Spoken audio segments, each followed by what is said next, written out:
Revelation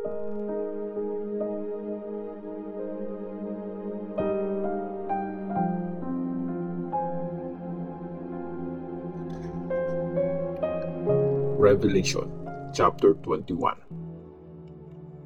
Ang bagong langit at ang bagong mundo. Pagkatapos, nakita ko ang isang bagong langit at isang bagong mundo.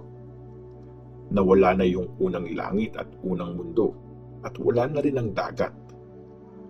Nakita ko ang banal na city, yung bagong Jerusalem. Bumaba ito mula sa langit galing sa Diyos, na parang isang bride na inayusan at ready nang harapin ang mapapangasawa niya. May narinig akong malakas na boses na galing sa trono. Ang sabi, "Tingnan niyo, nasa mga tao na ang tahanan ng Diyos. Mamumuhay siyang kasama ng mga tao at sila ay magiging bayan niya. Siya mismo ang makakasama nila at magiging Diyos nila. Pupunasan niya ang bawat luha sa mga mata nila at mawawala na ang kamatayan. Wala na rin ang pagluluksa o pag-iyak o paghihirap ng damdamin kasi wala na ang mga dating bagay." At sinabi nung nakaupo sa trono, "Tingnan niyo, ginagawa kong bago ang lahat."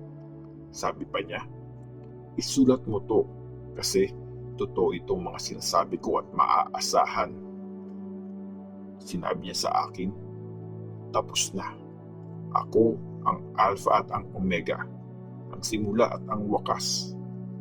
Yung nauuhaw, paiinumin ko ng tubig galing sa bukal ng tubig na nagbibigay buhay.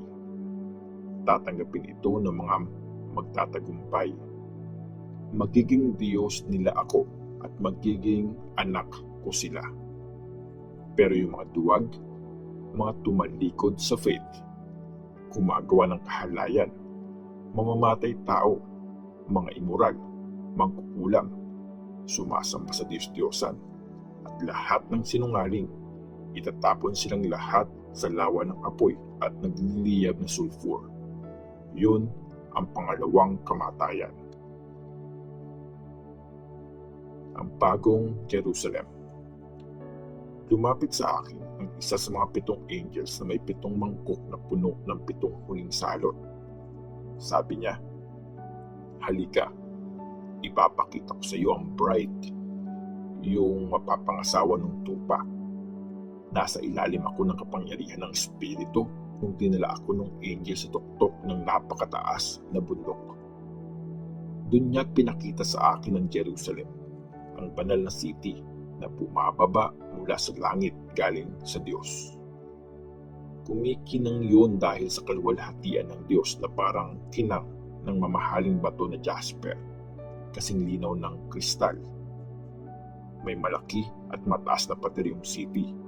May 12 gates at may bantay na angel sa bawat gate. Nakasulat sa mga gate ang pangalan ng 12 tribes ng Israel. May 3 gate sa bawat side, 3 sa east, 3 sa north, 3 sa south, at 3 din sa west. May 12 na batong pundasyon ang pader ng city at sa bawat pundasyon may nakasulat na pangalan ng isa sa 12 apostles ng tupa. May gold na panukat yung angel na kumausap sa akin para sukatin ang city at yung mga gate at pader nito. Perfect na square ang shape ng city at equal ang lahat ng sides nito. Sinukat ng angel yung city. Pare-parehas na 2,400 kilometers ang length, width at height nito. Sinukat din niya yung pader at 216 feet ang taas nun, ayon sa panukat na dala ng angel. Gawa sa jasper yung pader at purong gold yung city, kasing linaw ng kristal. Nilagyan ng iba't ibang klase na mamahaling bato yung mga batong pundasyon ng pader ng city. Jasper sa unang pundasyon, sapphire sa pangalawa, agate sa pangatlo, at emerald sa pang-4, onyx sa pang-5, carnelian sa pang-6, yellow quartz sa pang-7, beryl sa pang-8, topaz sa pang-9, chalcedony sa pang-10, turquoise sa pang-11 at amethyst sa pang-12. 12 na pearls yung 12 na gates. Kada gate gawa sa iisang pearl. Purong gold yung kalye ng city at kasing linaw ng kristal. Wala akong nakitang temple sa city kasi mismo ang Panginoong Diyos na makapangyarihan sa lahat at ang tupa yung temple nito. Hindi na kailangan ng araw o buwan para maging maliwanag sa city kasi yung glory ng Diyos ang liwanag nito at ang tupa ang ilawan. Ang lahat ng tao sa mundo ay mamumuhay sa liwanag na galing sa city at dadalhin ng mga hari ng mundo ang mga kayamanan nila dito. Hindi isasara ang mga gate ng city buong araw kasi wala nang gabi doon. Dadalhin ng lahat ng mga bansa ang mga karangalan at kayamanan nila doon sa city.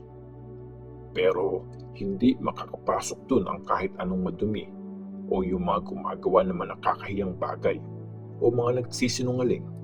Ang mga makapasok lang sa city ay yung mga nakasulat ang pangalan sa libro ng buhay na pagmamay-ari ng tupa